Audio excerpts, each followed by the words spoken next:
के जनपद फतेहपुर से आ रही है। बीजेपी से तीसरी बार टिकट मिलने के बाद जिले में पहुंचे जिले की सांसद व केंद्रीय मंत्री साध्वी निरंजन ज्योति का जगह जगह पर हुआ जोरदार स्वागत। केंद्रीय नेतृत्व पर जताया आभार।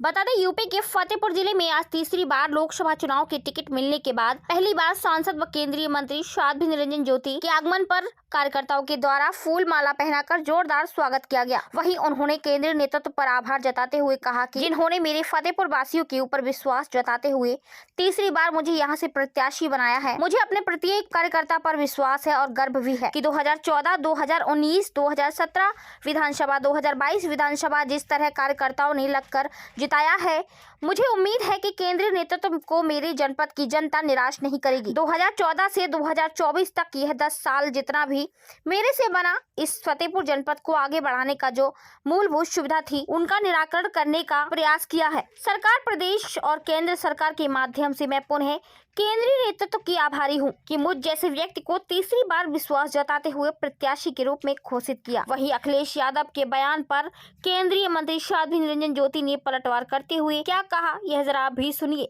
जनपद फतेहपुर से संवाददाता रिजवानुद्दीन के साथ। 17 में 2 नौजवान मिले थे, क्या हुआ था? हमारी एनडीए की सरकार उत्तर प्रदेश में 335 सीटें लेकर के आई थी। तो जनता का मूड 2 लड़के नहीं भांप पाएंगे, उनको अपना परिवार दिखाई पड़ता है। ठीक है, तेजस्वी की बात की उन्होंने, तेजस्वी और अखिलेश। तेजस्वी अखिलेश कोई भी हो, चाहे राहुल हो, सब मिलकर लड़ रहे हैं।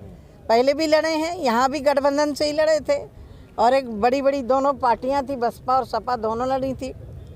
मुझे लग रहा है कि 24 के बाद ये गठबंधन करना भूल जाएंगे। कर्ज माफ नहीं किया किसानों का और बड़े उद्योगपति कर्ज माफ कर दिया अखिलेश ने। मुझे लग रहा है कि अखिलेश जी अपना कार्यकाल उठा के देखें। 17 के पहले यहाँ बहुत भयंकर ओलावृष्टि हुई थी। 300 के नाम से चेक और उसमें 30 रुपया किसानों को दिए गए थे। मेरी सरकार, भारतीय जनता पार्टी की सरकार, एनडीए की सरकार किसानों के खातों में सीधे डायरेक्ट 6000 रुपया भेज रही है। और पहले 50% नुकसान होता था तो ही किसान को मुआवजा मिलता था। अब यदि 30% भी नुकसान हुआ है तो भी किसानों का पूरा मुआवजा दिया जाएगा। कल ही उत्तर प्रदेश के माननीय मुख्यमंत्री जी ने आदेश जारी किया है कि तत्काल सर्वे करवा करके किसानों को उनका क्षतिपूर्ति की जाए।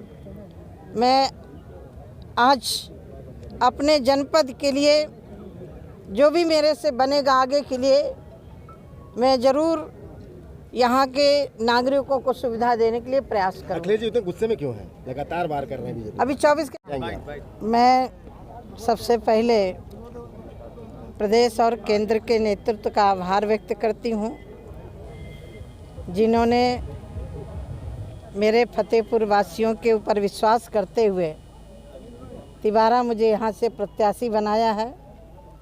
और मुझे अपने प्रत्येक कार्यकर्ता पर विश्वास है और गर्व भी है कि 2014, 2019, 2017 विधानसभा, 2022 विधानसभा जिस तरह से कार्यकर्ता लग के जिताया है, मुझे उम्मीद है कि केंद्रीय नेतृत्व को मेरे जनपद की जनता निराश नहीं करेगी। 2014 से 2024 तक ये 10 साल जितना भी मेरे से बना है, इस फतेहपुर जनपद को आगे बढ़ाने का और जो मूलभूत सुविधाएं थी उनका निराकरण करने का प्रयास किया है। सरकार के, प्रदेश और केंद्र सरकार के माध्यम से मैं पुनः केंद्रीय नेतृत्व की आभारी हूँ कि मुझ जैसे व्यक्ति को तिबारा विश्वास जताते हुए प्रत्याशी के रूप में घोषित किया। इसलिए मैं पुनः आभार व्यक्त करती हूँ कि मुझे 3 बार विधानसभा का चुनाव लड़ाया और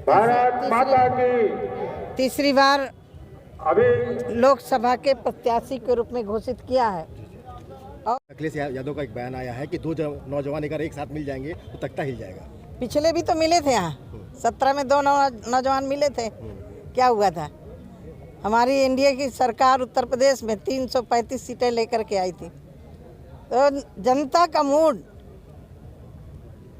दो लड़के नहीं भांप पाएंगे, उनको अपना परिवार दिखाई पड़ता है। ठीक है, तेजस्वी की बात की है उन्होंने, तेजस्वी और अखिलेश। तेजस्वी अखिलेश कोई भी हो, चाहे राहुल हो, सब मिलकर लड़ रहे हैं। पहले भी लड़े हैं, यहाँ भी गठबंधन से ही लड़े थे, और एक बड़ी बड़ी दोनों पार्टियां थी, बसपा और सपा दोनों लड़ी थी। मुझे लग रहा है कि 24 के बाद ये गठबंधन करना भूल जाएंगे। कर्ज माफ नहीं किया किसानों का, और बड़े बड़े उद्योगपति कर्ज माफ कर दिया अखिलेश ने। मुझे लग रहा है कि अखिलेश जी अपना कार्यकाल उठा के देखें। 17 के पहले यहाँ बहुत भयंकर ओलावृष्टि हुई थी। 300 के नाम से चेक और उसमें 30 रुपया किसानों को दिए गए थे। मेरी सरकार, भारतीय जनता पार्टी की सरकार, एनडीए की सरकार किसानों के खातों में सीधे डायरेक्ट 6,000 रुपया भेज रही है। और पहले 50% नुकसान होता था तो ही किसान को मुआवजा मिलता था। अब यदि 30% भी नुकसान हुआ है तो भी किसानों का पूरा मुआवजा दिया जाएगा। कल ही उत्तर प्रदेश के माननीय मुख्यमंत्री जी ने आदेश जारी किया है कि तत्काल सर्वे करवा करके किसानों को उनका क्षतिपूर्ति की जाए। मैं आज अपने जनपद के लिए जो भी मेरे से बनेगा आगे के लिए, मैं ज़रूर यहाँ के नागरिकों को सुविधा देने के लिए प्रयास करूँगा। अखिलेश जी इतने गुस्से में क्यों हैं? लगातार वार कर रहे हैं बीजेपी। अभी 24 के बाद और गुस्सा होगा।